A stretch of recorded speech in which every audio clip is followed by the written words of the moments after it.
La tâche annuelle au secondaire comporte 200 jours de travail. La semaine régulière de travail est de 5 jours du lundi au vendredi et comporte en moyenne 32 heures ou sur une base annuelle 1280 heures. Une nouveauté s'est introduite dans la convention collective 2020-2023. Les enseignants sont maintenant tenus d'être présents à l'école en moyenne 30 heures par semaine ou sur une base annuelle de 1200 heures et 2 heures à effectuer au lieu déterminé par l'enseignant ou sur une base annuelle de 80 heures. La tâche annuelle se divise en deux grandes catégories d'activités. La tâche éducative TE de 720 heures annuellement, autre tâche professionnelle ATP de 560 heures annuellement. La tâche éducative TE. Il s'agit de tâches expressément confiées par le centre de service scolaire ou la direction de l'école. C'est la direction qui détermine le travail à accomplir.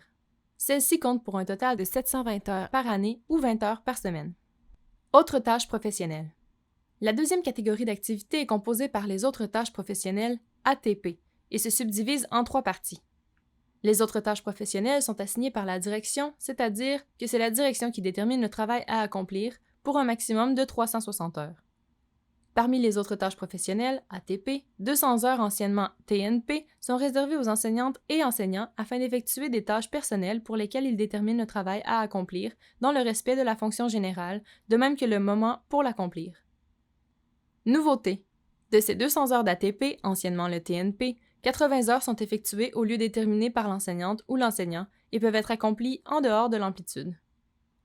Celle-ci compte pour un total de 560 heures par année ou 12 heures par semaine. La consultation collective. L'organisme de consultation et de participation des enseignants est consulté dans le cadre de la répartition des fonctions et des responsabilités sur les activités de la tâche éducative, autres que les cours et leçons, et le temps nécessaire à la réalisation de chacune d'entre elles sur une base annuelle. Les autres tâches professionnelles inhérentes à la fonction enseignante, excluant le travail à accomplir déterminé par l'enseignant, et le temps nécessaire à la réalisation de chacune d'entre elles sur une base annuelle. Consultation individuelle.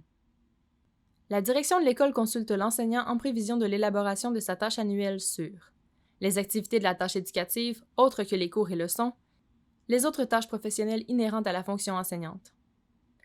Horaire de travail.